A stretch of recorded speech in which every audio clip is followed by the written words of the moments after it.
November 1990, Reigate, Surrey.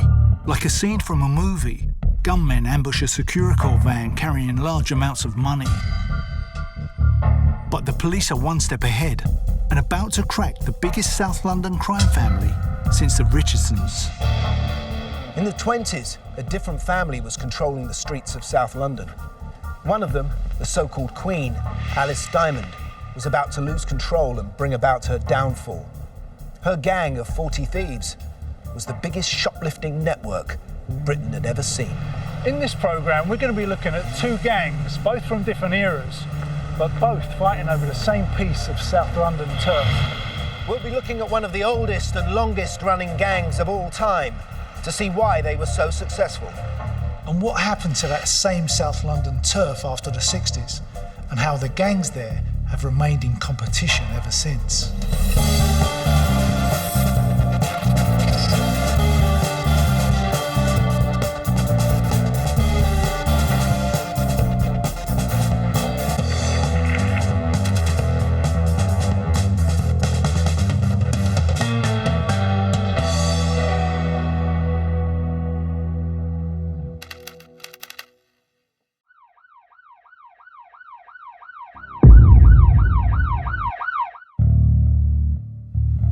We've all heard the stories of the Krays and the Richardsons, gangs who ran the streets of London in the 50s and 60s.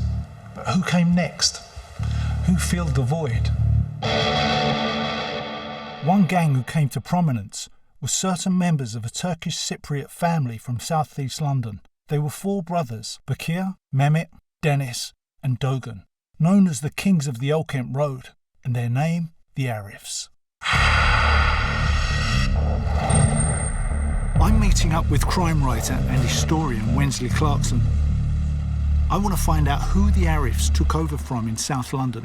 Where we're sitting today, this used to be Richardson area. This was all the Richardson Manor, right the way up to the Thames. I mean, they really ruled it. Yeah, every pub along the Old Kent Road and in the back streets, they had a say in how it was run. Yeah. There were a wonderful array of drinking clubs, spielers, if you go back even further to the late 50s, early 60s.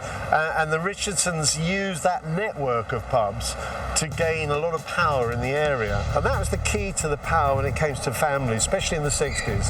But I think as far as the Richardsons were concerned, they thought they were kings of the world. As far as they were concerned, south of the river was theirs. No one could touch them. They'd have a few little crossovers with the Krays. Did they ever come down here, the Krays? The Krays occasionally did come down here, and then it was bedlam. There was a shootout at Mr. Smith's that was partly connected to the Krays, and there were other small pockets of trouble. But overall, the demarcation line, which was the river, was abided by.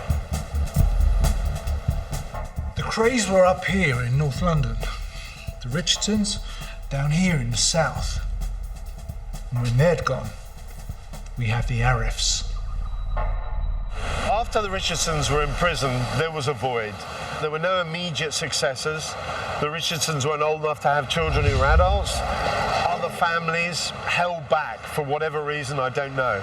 But that pocket, that void, enabled a number of much more ruthless criminals to come onto the scene, particularly the four brothers who'd come over to South London from northern Cyprus during the 60s and early 70s, and they were determined to make their mark. This used to be their patch. They bought up pubs, clubs and restaurants. Between them, they also made their money from armed robberies and drug trafficking. They had amazing contacts in Turkey, which was part of the heroin trail from India. How else did they make money then? Besides heroin, some of the Arifs stepped into the robbery game with a vengeance. To begin with, they worked with some of the likely lads who actually were born and bred in South London, classic criminals, some of whom were related to or friends of the great train robbers. And some of the Arifs, they started to hit money in transit. In other words, money that was being transferred from banks. They shocked a lot of the old-time villains here because of the nature of the way they went about their business. Despite their new criminal status, the Arif brothers began modestly. After running a cafe off the Deptford Broadway, They went on to amass a string of legitimate businesses, such as jewellers, pubs, bodybuilding gyms, and a nightclub called the Connoisseur on the Old Kent Road. Through their crimes, they made so much money that many years later, in 1990, the Arifs held a wedding reception at the Savoy, costing £30,000. Many of the other crime families attended. By this time, the Arif brothers were thought to be the single most powerful criminal gang in South London. But if you go back 70 years to the 1920s, the area around Elephant and Castle was the turf of another gang, the Elephant Boys. By the 1920s, the Elephant and Castle gang, the Elephant Boys, or just the Elephant, were already 100 years old. Their members were smash and grab artists, burglars, fences, and thugs. They were dapper and intelligent, and regarded with a grudging respect by the police. I've come to meet Brian MacDonald, historian and author of Elephant Boys. So, Brian, you got a personal connection with the Elephant and Castle gang? Yes, I mean, through my uncles, who were sort of leaders of the Elephant and Castle leading up to World War I. They were bookmakers and sort of tough guys and villains and smart Alex, that sort of family. My uncle Wag, who was the leader of the Elephant Boys, had a string of bookmakers' pitches, which were illegal in those days. And if you wanted to be a bookmaker in South East London, you had to rent a pitch from him. It was a close-knit thing. And membership was handed down from family to family so that, you know, children followed their fathers into the community. So how many people would be in this gang? They were in the sort of gangs within a gang. You know, the Elephant Castle gang was one sort of great community, but you had warehouse thieves, smash and grab, and they all knew each other, you know, but they all did different sort of specialties. And did other gangs in other parts of London sort of hire out these guys? Yes, I mean, I think certainly at one time they hired out the muscle. In the 50s, when I was a lad, I mean, they supported gangsters like Jack Spot, who was the premier gangster in London. You would have people in the gang who were good fighters. You would have to have, you know, to do some of the things that you were doing.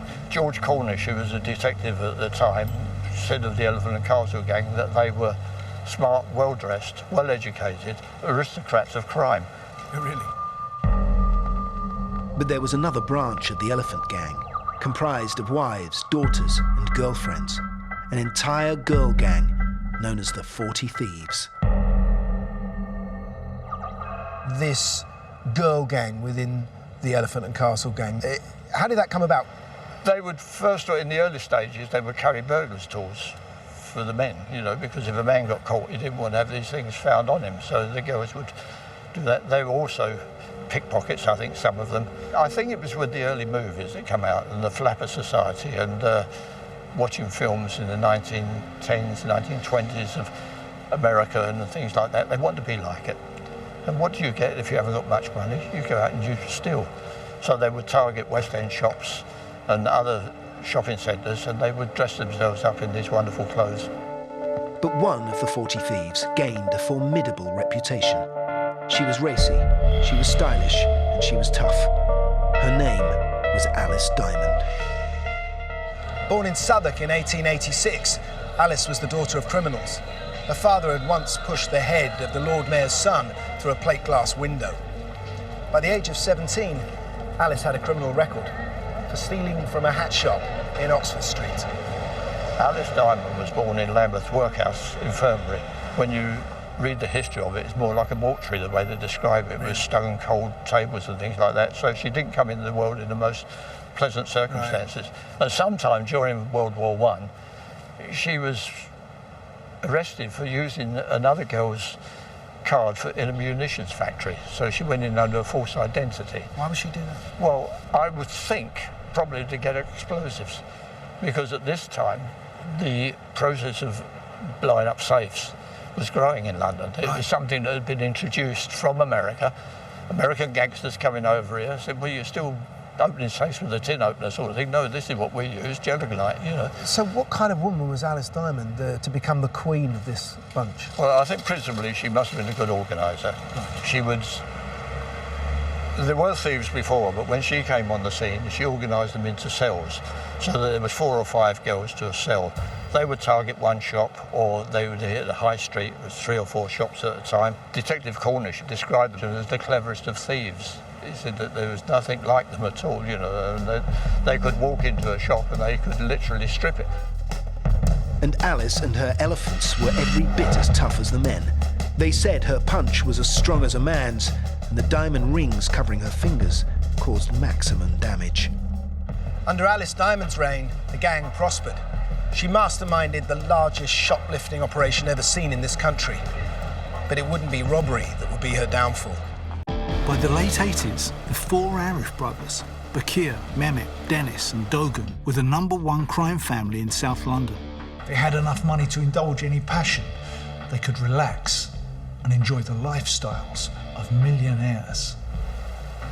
Dogan had funded and managed his own football team. Fisher Athletic nearly made it into the 4th division, but that was their only indulgence. The Arif brothers kept grafting. In 1993, Dogan was convicted of being knowingly concerned in the fraudulent evasion of the prohibition of cannabis.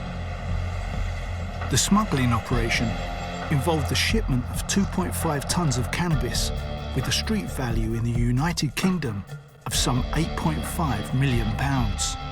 Like all big outfits, the further the Arifs distanced themselves from their operations, the less likely they were to be caught. But they were an old-fashioned gang at heart. They liked to get their hands dirty. It was more of a matter of honour, and it told everyone else on the manor just who was in charge. The police didn't want another powerful crime family taking root in South London. So they set up a special squad with the sole purpose of targeting the Arifs. It was only a matter of time.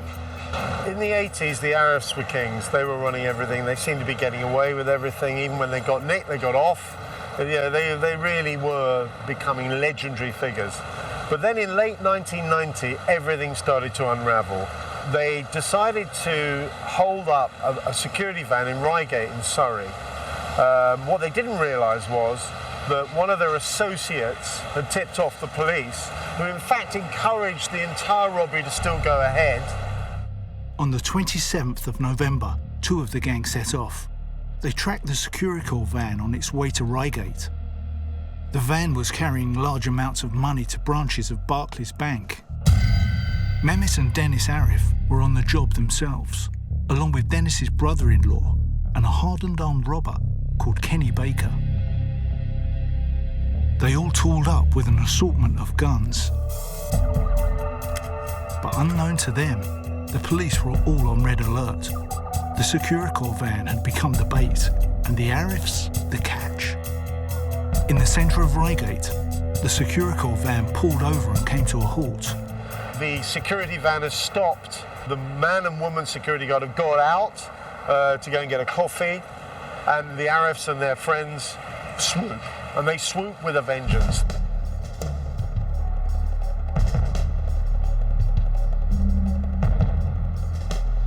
They were wearing Ronald Reagan masks, which must have been absolutely terrifying, because the police had turned up, because of course they knew about it, they were waiting.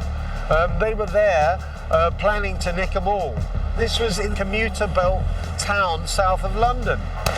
The police are not going to let go, they're going to get this mob if whatever happens. Yeah. And unfortunately, one of the other robbers, Baker, was shot dead. The Arifs were nicked, and this was a pivotal moment for them. It was a pivotal moment because it was the beginning of the decline of the Arifs, because it broke the family up in a way they'd never been broken up before. Mehmet and Dennis, together with their brother-in-law Anthony Downer, were arrested. Kenny Baker lay dead. It was a massive dent in the Arifs gang and a major breakthrough for the police. But they could never have anticipated the violence which would soon follow.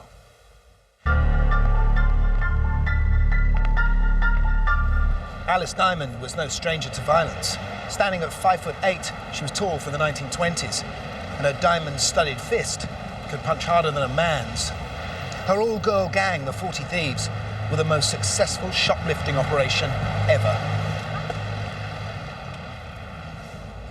I've come to meet historian and author Lorraine Gammon. Her book, Gone Shopping, studies one of Diamond Annie's apprentices, Shirley Pitts. We're standing outside of one of their theatres of operation, just off Oxford Street. How did you get to find out about the 40 Thieves? Well, what happened, I took down the life story of a professional thief, and I used to meet her here to take down, chapters of in her life. And it turns out that she was trained, if you can use that word, by Alice Diamond. I think that what happened was that Shirley, she was only 12, her dad had bought outfits for her, and they weren't right. And Alice offered to take her out shoplifting to get the right fit.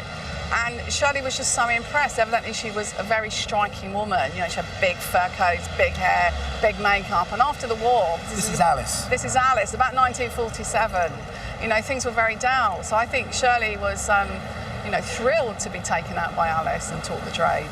But tell me about Alice. What do you know about her? What kind of a character was she in the 20s? And why did she become queen of the 40 Thieves? Well, I think what happened is she was from a crime family. And so you have to remember that poverty was part of the motivation. Like, there wasn't a welfare state, people were poor, and they looked to find ways to make money. And shoplifting was something that Alice could do, and she had all the connections to make it work. So she could sell the clothes she stole, she could get lots of people to go with her and work with her. Right. And she was quite a forceful person, I gather. I do think that what was really interesting, they were like the first Avon ladies. They had these networks, and they just sold crooked gear, not cosmetics, and they networked through their friends and relatives, through the women, actually. So the guys might have turned up in the pub and made the deal with Alice. Once she'd gone to meet, the wives and girlfriends, then they had a network set up, almost. So if you have a gang who are going out every day, the amounts are staggering, really, what a very small group of prolific offenders can actually steal. And I think what is interesting and somewhat exciting about this gang is that they're not stealing to make money to buy drugs or anything. They are stealing to look more glamorous and to live better and to maybe raise their social status. I think that's absolutely right. With Shirley's account, she talked about seeing for the first time the toilets in Selfridges. There she is in her schoolgirl's outfit with, straw bloater as a decoy so the 40 Thieves can try clothes on her. And she finally goes to the toilet and she said it was wonderful. It was all glass and beautiful soap, and she wanted to live like that. So yeah, they were aspirational, absolutely. Just like Fagin, corrupted a network, Alice was able to do that too, but she was very organised. And I think that we shouldn't underestimate the way she managed to mobilise them, almost like a female general, sort of getting them on time, getting them in the car, making sure the boot was packed to sufficient amounts. Right. The Elephant Boys saw her as the perfect candidate to lead their female army of shoplifters. In 1916, aged 20, Alice Diamond became queen of the 40 Thieves and would transform them. Dressed in specially tailored clothes complete with hidden pockets, Diamond and her crew raided some of the West End's biggest stores: Debenhams, D.H. Evans, Selfridges and Whiteley's. Diamond's girls dressed smart. They never wore any stolen goods, and they gave the impression they were cut from finer cloth. But underneath their glamorous outfits were hidden surprises. Their jackets had deep inside pockets to contain plundered goods. Tailored cummerbunds, muffs, skirts, and even hats sewn with hidden pockets. One key innovation was to wear extra voluminous knickers to hide their ill-gotten gains. And they had a name for the knickers, didn't they were called hoisting knickers, like from to hoist. And so that's how they got the name the Oysters. But that's what I like, because hoister becomes oyster if you drop the H. The oyster knickers is great. I love that. I'm sure we can make them now. They like to steal small, exclusive things.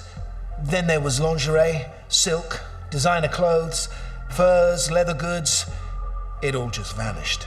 How would they do a raid on, say, one of the shops here? Well, what would happen? They'd arrive probably by car and park somewhere sneaky. And the car was very important. It needed a big boot so they could go backwards and forwards and load up.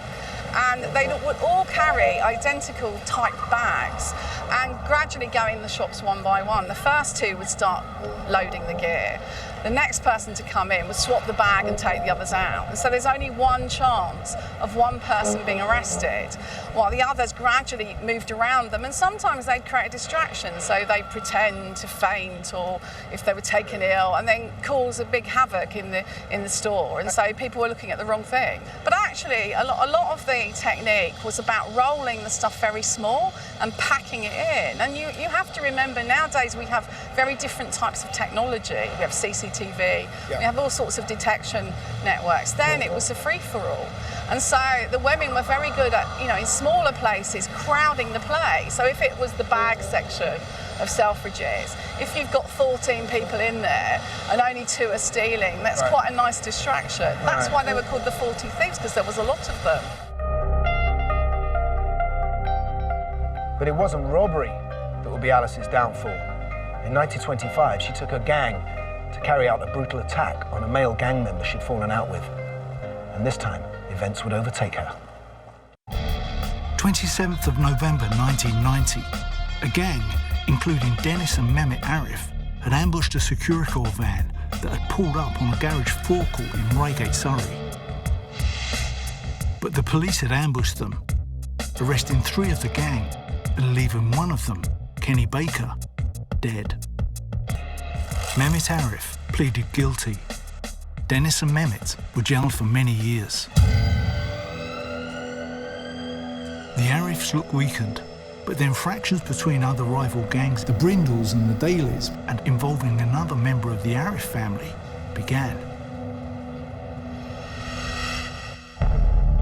The first incident kicked off in August 1990, when 2 associates of the Brindles threatened rival John Daly in the Queen Elizabeth pub in Walworth. Now the Arifs joined in. They now set upon the Brindles. Cousin of Dogan Arif, drug dealer known as Turkish Abbey, lured a friend of the Brindles into a club basement and shot him. The tit-for-tat killings went on. Turkish Abbey became the next target. In March 1991, he walked with his bull terrier into the William Hill betting shop in Walworth. A gunman was waiting for him. The gunman then squeezed off 2 rounds from his 9mm Browning. Abbey pleaded with him not to kill him. He then grabbed the man from the shop, using him as a human shield, dragged him outside. He was shot again, this time in the back. Turkish Abbey staggered 400 yards to a friend's house on the Kings Lake estate, where he's alleged to have whispered the names of his killers. He died shortly afterwards in hospital. Abbey was like a son to the head of the Arif family. Revenge would be swift. Shortly afterwards, a well-known face was shot at the Arif's Connoisseur Club. He refused to say who had shot him, and apparently, even while he was in hospital, as he spewed up the bullet that had grounded him, he re-swallowed it to prevent any forensic tests. Such was the fear that the Arif spread across the manor. The police now moved in on Bakir Arif, the Duke. They believed Bakir's business was a front to supply heroin, and at last they had the evidence. In 1999, tape conversations and photographs from their surveillance brought about a conviction of conspiracy to supply heroin worth £12 million. Bakir Arif, then 46 years old, was given 23 years.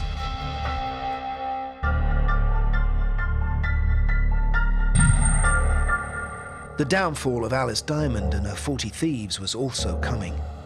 Fractures began to open in the gang, and a squabble between 2 girls would escalate into a full-scale fight, spelling disaster for them. On the evening of the 19th of December 1925, here at the site of the old Canterbury Social Club, 2 of Alice Diamond's 40 Thieves, Mari Jackson and Bertha Tappenden, started to drunkenly throw insults at one another. Mari Jackson attacked Tappenden with a broken wine glass. It cut her face. And then Jackson's father, Bill Britton, joined in. He punched Bertha. So Brian, we're on the cut at the moment where the argument first started. Yes. What started this row? It was between 2 girls, Mari Jackson and Bertha Tappenden. Did it happen in the street or? No, inside the club. Inside the club. They got a row, and there's Bertha Tubman said at one stage, Mari called me a bad name. Her father threw a glass of stout over me, and she was hit in the face with a flying glass. And Mari bit her finger. So and there was quite a brawl going on. But this doesn't seem the sort of split or brawl that would lead to such a riot. There must have been something else going on. There must be something else there. I mean, the girls all knew each other, and they all had, where they'd had convictions, many of them were linked together through their convictions, so they were all part of the same group. Because what made the Elephant Gang so strong was the fact that there were so many of them, and they were such a tight-knitted group. That's right. It was fairly unusual, that sort of trouble amongst themselves. They usually would have fights with other people in other communities, but not amongst themselves. But this certainly led to Alice's downfall, really, didn't it? Well, it did, because the things simmered, and it was a few nights later back in the same club when the girls were drinking all night up till about midnight, and then they left. And then when they left with some of the men, they gathered up bottles and glasses and anything they could lay their hands on and started to march along the cut towards where Mari Jackson and her family lived. Alice Diamond led the drunken rabble to attack Mari Jackson's house, where she lived with her mother, Mary, and her father, Bill Britton. So just talk me through it, Ryan. What happened when they got here? Well, the house was about here. 30, 40, maybe more people crowded in this narrow street, all armed with bottles, bricks, all well bevied, but there would have been a lot of hangers-on as well at the same time. But the house disintegrated in a way. All of the windows were smashed. Mari Jackson was asleep upstairs and said she was awoken by gunshots. She heard pistol shots. Just her family living in this house? Just her family living on the 2 stories. The gang broke open the door, and Bill Britton and his wife Mary were on the other side of the door trying to keep it shut. And who led the gang? Was it Alice? Alice Diamond and Maggie Hughes and Gertrude Scully, yes. And I think it was the men that were trying to force the door open. And Britton was the other side and his wife trying to keep it shut. Well, they couldn't. I mean, the crowd just barged in and got inside. Bill Britton ran upstairs. I mean, he was chased from room to room, and he was being slashed at with knives and maybe razors. His face was badly cut. His son, who was only 15 years of age, intervened, and he was knocked down. And they had life preservers, didn't they? They had life preservers. I mean, so called, of course, because they knocked somebody out without killing them, so it was called a life preserver. Could be a rubber cosh, it could be anything. It was usually a chair leg or something like that. It could be anything, or something they've taken from the pub. The target seems to have been Bill Britton. That's who they were after.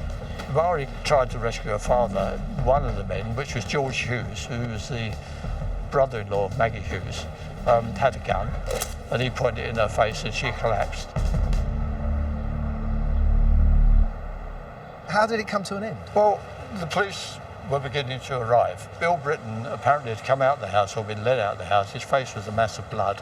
It required 25 stitches or more to repair the damage. What about Alice? Alice got away.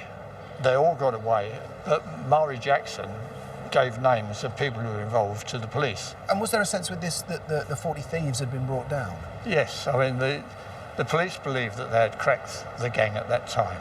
They'd arrested Alice Diamond, who was definitely the queen of the 40 thieves at that time, and Maggie Hughes, who was a prolific thief and one of the leaders of the gang, and others. Alice Diamond, 28, of 99 Hales Buildings, Elephant and Castle, along with 8 others, appeared in court.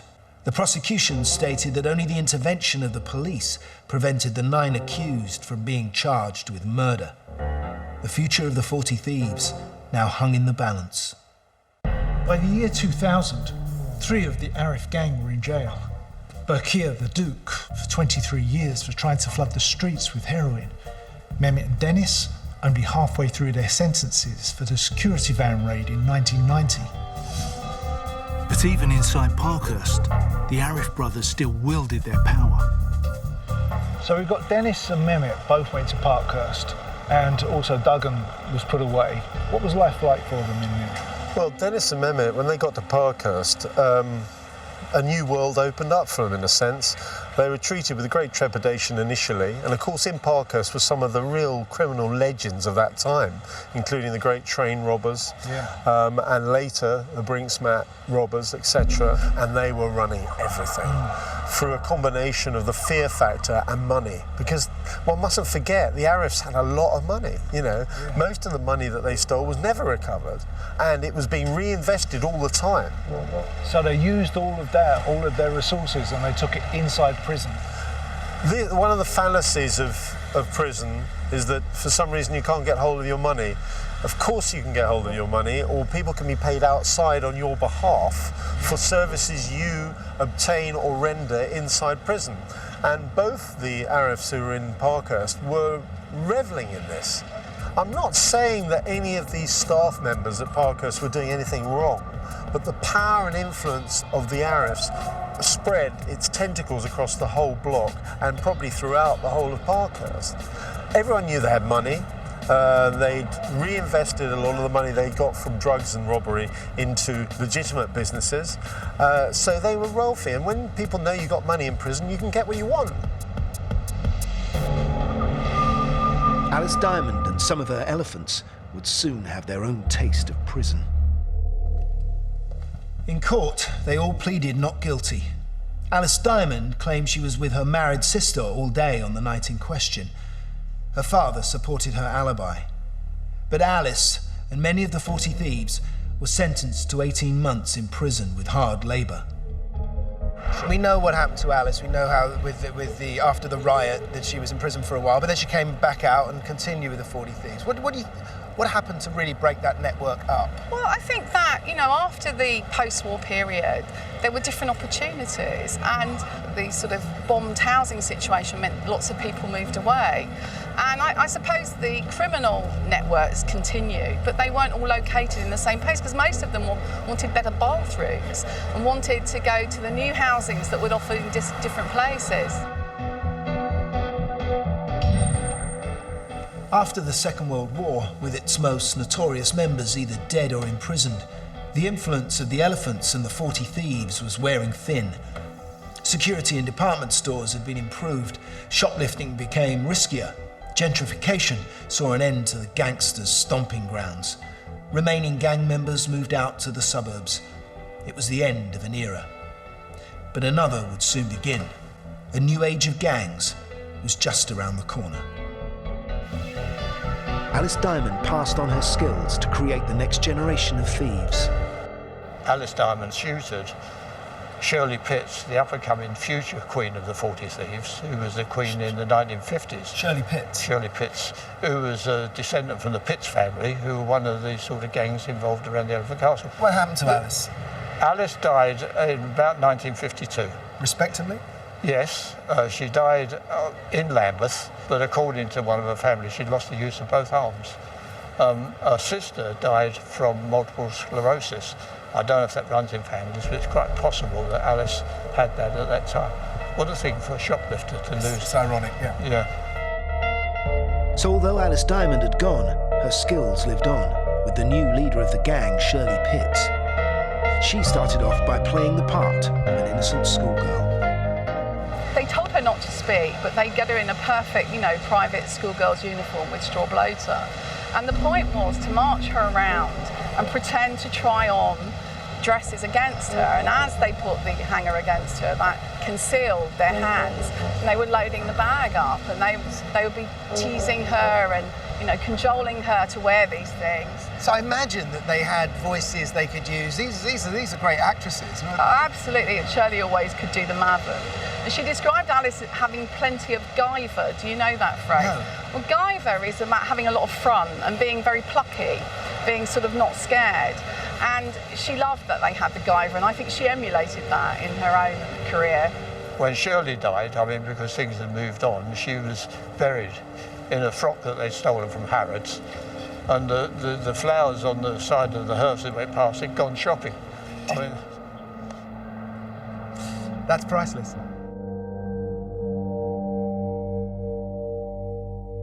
Times moved on also for the Arifs. Some of them had a stab at going straight. When I came here 12 years ago to meet Doug and Arif, this particular building was a slot machine factory. I mean, they're not called one-armed bandits for nothing. And it was a thriving business. There were loads of people working here when I came in here. Doug took me into his office. It was beautifully furnished. He was smoking a cigar. He seemed like a man without a problem in the world. But what's interesting is that it's still here, the building. But more interesting than all of that was Duggan was very proud of the fact there was no cul-de-sac sign at the end of the road telling you it was a dead end. I noticed that as we drove in. Yeah, he loved that. He used to say people would drive down here and they didn't even realise it was a dead end, and that was the way he liked it, because it meant he had them trapped. So what about now? Are they around still, or is it all gone quiet? They're all out of prison now. It hasn't gone quiet in the real sense, but they've reinvested a lot of their funds into other businesses. Two of them at least are now based back in northern Cyprus, where the family came from originally, and they've even dipped their toes into things such as timeshare resorts in northern Cyprus, and they have very strong connections still and businesses on the mainland of Turkey. There's no doubt that beneath the surface, just round here, they have some influence, but it's nowhere near the level it used to be. It's incredible to think that just 30 to 40 years ago, there were vast areas of London controlled by 4 brothers. And now we're talking about little satellite criminal gangs operating in streets, just streets alone, not even boroughs. And they are not likely to ever spread their wings in the same way that the Arifs or any of the others, like the Richardsons and the Crays, did before them. Violent, armed and dangerous. The Arifs would take on an armed robbery as well as running a massive drugs importation business. Unlike today's gangland, fractured by postcode territories and paranoia and division, the Arifs were the last of the old-style London gangsters. They aimed big, they worked as a group, people knew who they were, and they feared them.